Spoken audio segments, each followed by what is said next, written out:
अगर सड़ा गला नहीं डालेंगे तो उसमें टेस्ट नहीं आएगा। बात तो जेन्युइन है। अगर अच्छा डाल दिया, अब सपोज करो वही चटनी आप बनाओ, आप अच्छा टमाटर यूज करोगे, अच्छा नमक डालोगे, अच्छे तरीके से बनाओगे, टेस्ट ही नहीं आएगा, स्वाद नहीं आएगा। वो स्वाद नहीं आएगा जो उससे बात जेन्युइन तो ये। अब आप कुछ भी कहलवा लो कि बेचने के लिए मैं अच्छा बनाता हूँ, ये बनाता हूँ, वो बनाता हूँ, कुछ नहीं। तो देखा आप लोगों ने कैसे ये लोग अपना सच खुद अपने ही मुंह से बता रहे हैं।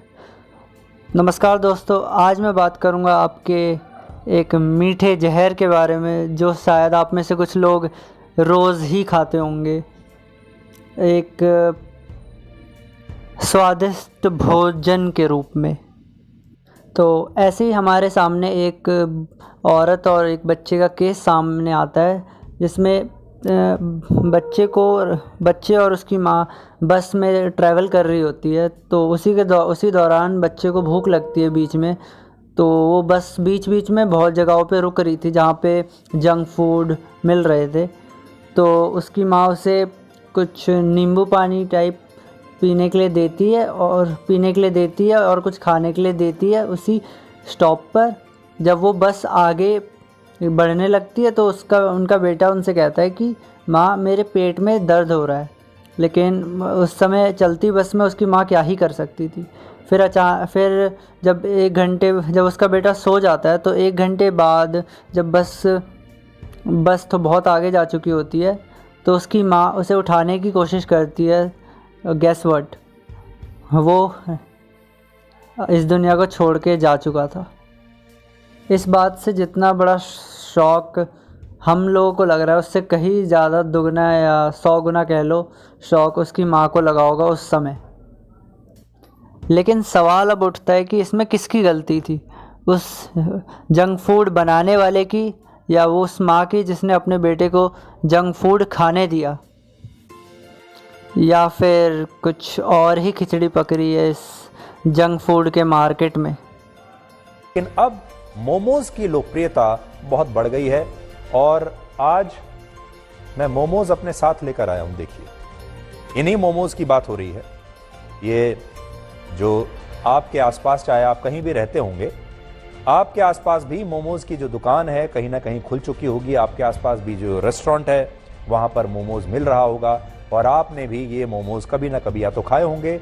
आपने नहीं खाए होंगे तो कम से कम आपके घर में जो परिवार में युवा हैं वो जरूर इन मोमोज के शौकीन होंगे कि लगातार मोमोज खाने से आपको कैंसर हो सकता है, आपका ब्लड प्रेशर हाई हो सकता है और आपको डायबिटीज का खतरा भी बढ़ सकता है।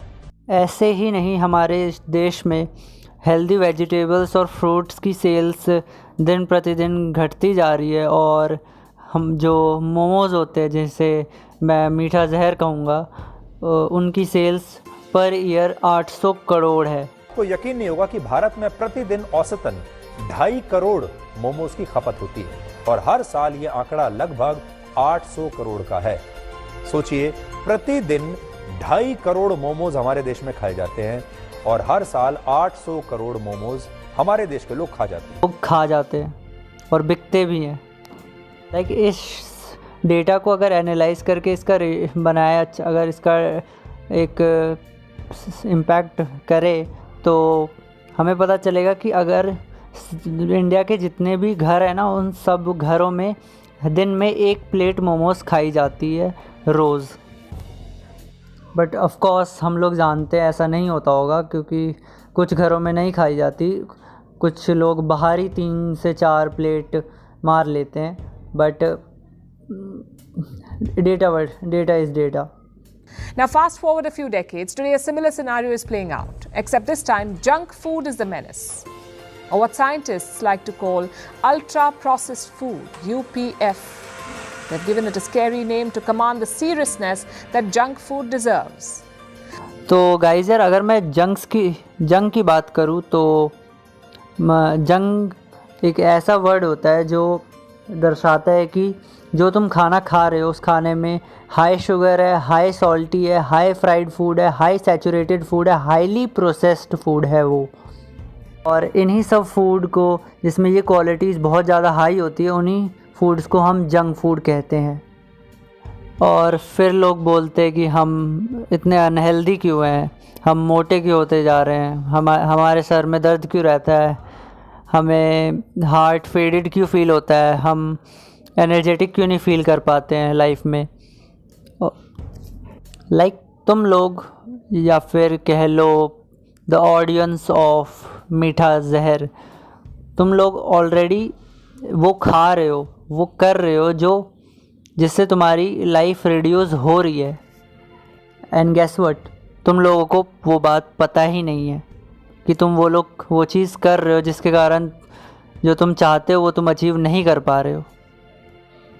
फिर मैं बात करना चाहूँगा उन लोगों की जो लोग मोमोज़ के साथ या फिर किसी भी फ्राइड फूड या जंक फूड के साथ कुछ पीना पसंद करते हैं, लाइक सॉफ्ट ड्रिंक और energy drinks, like carbonated drinks, anything like that. उनके लिए मेरे लिए ये एक शॉर्ट बनाई है, इसे ज़रूर देखना। भाई साहब, क्या आप पीना चाहेंगे पानी जिसमें कार्बन डाइऑक्साइड डला है और साथ में ढेर सारी चीनी है, अलॉन्ग विद आर्टिफिशियल कलर्स जैसे कि कैरेमल जिसकी वजह से ब्राउन कलर आता है, साथ में प्रिजर्वेटिव्स लाइक सोडियम बेंजोएट और acidity regulators like sodium citrate और स्टेबलाइजर जिसमें डले हुए हैं starch sodium octenyl succinate, whose regular intake has been reported to increase the risk of obesity, diabetes, osteoporosis, dental corrosion, hypertension and other ailments। अरे कहना क्या चाहते हो? सॉफ्ट ड्रिंक सर, क्या आप सॉफ्ट ड्रिंक पीना चाहेंगे? आशा करता हूँ तुमने देख ली होगी ये शॉर्ट। और क्या अब मेरा सवाल है तुम लोगों से, क्या अभी भी तुम इसे पीना पसंद करोगे? और मुझे पता है कि मैंने रेगुलर इनटेक पे बात की है, तुम लोग रेगुलरली नहीं पीते होंगे, तुम्हारे मन में ये ख्याल आ रहा होगा कि इसने तो रेगुलर इनटेक की बात की है, लेकिन हम रेगुलरली नहीं पीते, हम हफ्ते में 1 गिलास या फिर महीने में 1 बार पी लेते हैं। तो लेकिन अगर मैं तुम लोगों को कहूँ कि तुम अपना सर एक बार प्लास्टिक के टेबल पे मार के देखो तो तुम लोग क्या सोचोगे? जी हाँ, आप इतना ही दर्द दे रहे हैं खुद को उस 1 गिलास कंजम्पशन से 1 महीने में या 1 हफ्ते में भी। तो अब मैं मान सकता हूँ कि नेक्स्ट टाइम जब भी तुम कोई जंक फूड या कोई भी फ्राइड फूड या सैचुरेटेड फूड या हाईली प्रोसेस्ड फूड या जंक फूड तुम लोग ट्राई करोगे तो तुम्हारे माइंड में मेरी वीडियो में बताए गए फैक्ट्स और डेटा ज़रूर हिट करेंगे, जिसके कारण तुम उन्हें खाने से पहले एक पल सोचोगे उसके बारे में। तो बस गाइस, आज के लिए इतना ही। तब नेक्स्ट वीडियो के लिए मैं मिलूँगा ऐसे ही एक नेक्स्ट वीडियो में किसी और टॉपिक के साथ। तब तक के लिए बाय।